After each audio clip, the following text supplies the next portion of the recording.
Hello tout le monde, j'espère que vous allez bien. Écoutez, moi je vais très bien, Dieu merci. Aujourd'hui, je suis donc devant vous pour vous parler de la triste histoire du footballeur camerounais Albert Ebossé, décédé en 2014 en Algérie, en plein match de football. Et dans le temps de bien vous installer confortablement, je préviens déjà, âme sensible, s'abstenir, puisque cette vidéo va être vraiment à la fois très triste, mais aussi et surtout révoltante. Alors, plusieurs personnes vont certainement se demander pourquoi est-ce que je fais cette vidéo maintenant alors que les faits datent de 2014. Mais au vu de la situation actuelle qui oppose l'Algérie et le Cameroun, je pense que nous, habitants du continent camerounais, peuple du Cameroun, il est vraiment temps qu'on rappelle à l'Algérie qu'ils nous doivent un humain. Alors, genèse. Nous sommes donc le 23 août 2014 lorsque Albert Ebossé, attaquant à la JS Kabylie, livre un match avec son équipe contre l'USMA d'Alger en Algérie.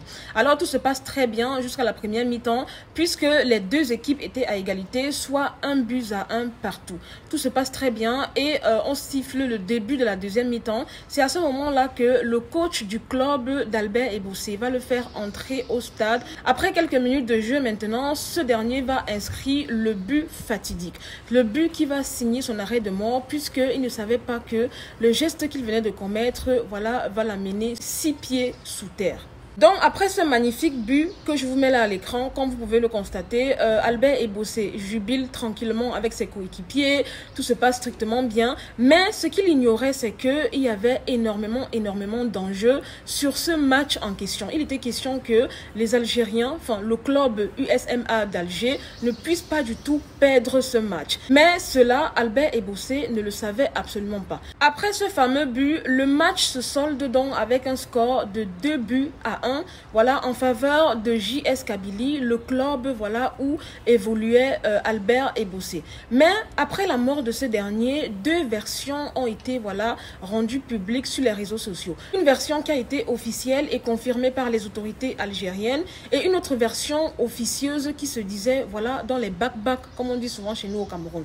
Donc je vais vous étayer les deux versions, l'une officielle et l'une officieuse, et ensuite on va commenter. La première version non officielle dit que le club où exerçait Albert Ebossé avait reçu une grande somme d'argent pour ne pas gagner ce match. Parce que d'après certaines personnes, le club traversait une grande crise financière et il était question de prendre l'argent donné par le club adverse, c'est-à-dire USMA d'Alger, afin de les laisser gagner. Donc il était question de soit se laisser faire gagner, soit terminer avec un match nul. Il n'était nullement question que le club de JS Kabylie puisse gagner ce jour-là le club d'Alger chez eux en Algérie.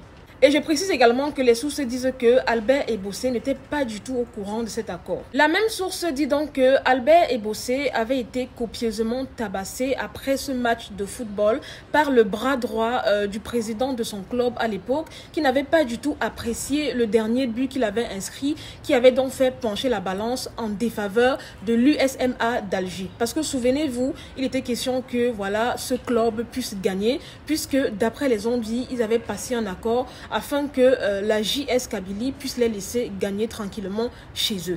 Donc, on l'aurait tabassé vraiment très violemment au point où il en est sorti avec des traumatismes crâniens et en est mort.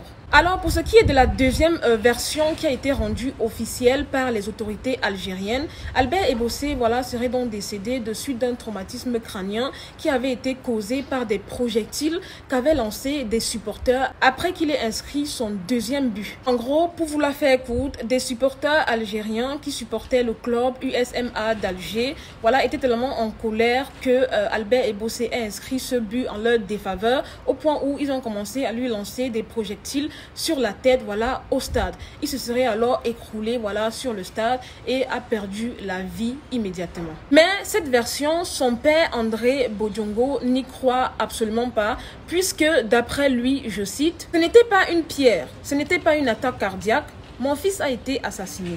Depuis que mon fils est mort, ni le président de JS Kabylie, ni les autres joueurs de l'équipe ne m'ont envoyé leurs condoléances.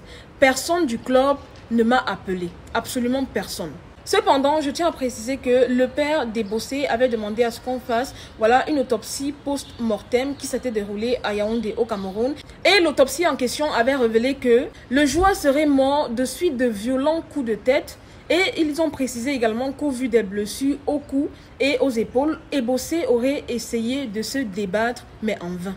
Alors, quelques mois après que l'affaire ait secoué le monde entier et les réseaux sociaux, le 19 décembre 2014, le ministre algérien avait décidé d'ouvrir une enquête sur les réelles circonstances de la mort d'Ebossé. Et je précise que l'enquête n'a jamais été publiée, du moins les résultats de cette enquête n'ont jamais été rendus publics jusqu'à ce jour. Si on s'en tient donc à la version officielle donnée par les autorités algériennes, Ebossé aurait donc trouvé la mort à cause des supporters algériens qui ont manqué de fair play, qui étaient tout simplement en colère parce que ce dernier avait inscrit le but fatidique qui a fait pencher la balance en leur défaveur.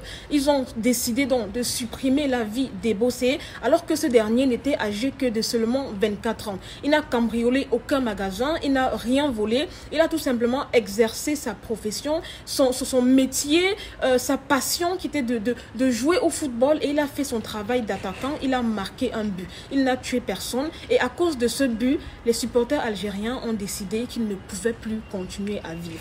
Tout ça à cause d'un match de football, tout ça à cause d'un jeu.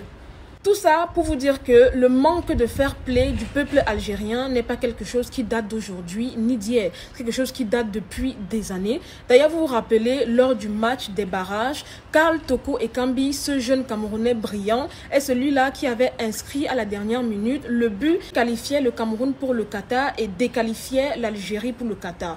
Et je vous assure que après ce but, Karl Toko Ekambi est celui qui avait reçu énormément de menaces de mort de la part d'Algériens. Par la suite, s'en est suivi des menaces de mort qu'avait reçu le président de la FECAFOOT, Samuel Eto'o. Ensuite, à l'encontre de la personne qui avait arbitré ce match, à savoir Gassama. Et je tiens également à préciser que la personne responsable de tout ceci est le coach de l'équipe algérienne qui lui également a manqué de fair play en faisant des tweets au hasard qui ont justement encouragé les Algériens dans cette lancée-là et suscité une vague de haine de la part des Algériens contre le peuple camerounais. D'ailleurs, je précise également que plusieurs réclamations, requêtes avaient été faites de la part de la fédération algérienne au niveau de la FIFA, requêtes qui ont été bien évidemment rejetées puisque les éléments de preuve n'étaient pas du tout rassemblés satisfaisants pour que l'Algérie puisse accuser le Cameroun de tricherie.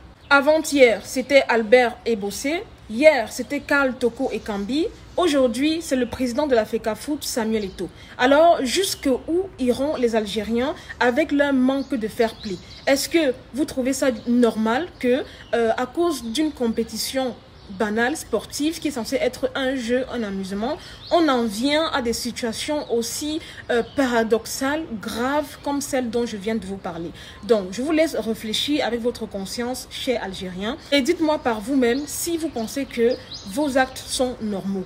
Alors, pour terminer ma vidéo, j'aimerais adresser ces quelques mots à l'entraîneur de l'équipe algérienne, à l'équipe algérienne elle-même et bien évidemment au peuple algérien. Sachez que tant que vous manquerez d'humilité, de fair play et bien évidemment d'un peu de bon sens, vous ne serez jamais en tête d'une compétition de football. Parce que croyez-moi, c'est comme ça que ça fonctionne. Un vrai joueur de football est d'abord celui qui sait faire preuve de fair play. Et aussi, croyez-moi, tant que vous n'allez pas arrêter, vous allez toujours vous faire humilier de la sorte. Et à ce moment-là, vous ferez alors ce que vous savez le plus faire, à savoir mentir, diffamer, vous plaindre et bien évidemment répandre de la haine gratuite. Sur ce, les amis, je souhaite énormément beaucoup de courage à la famille d'Albert Ebossé, que son âme repose en paix, mais surtout qu'il ne cesse de hanter cette nation qu'est l'Algérie. Voilà, pour ceux et celles qui ne me connaissent pas, c'était Marie Bibi pour un petit débriefing vite fait, bien fait. N'hésitez donc pas à me mettre en commentaire vos avis. Qu'est-ce que vous en pensez du comportement des Algériens en matière de football, de leur manque de fair play et surtout, bien évidemment, de l'histoire d'Albert Ebossé. Mettez-le moi en commentaire. Je vous laisse partager la vidéo. Je vous laisse également la liker à votre guise. Je vous aime, je fais de gros bisous et à très bientôt pour une nouvelle vidéo. Bye!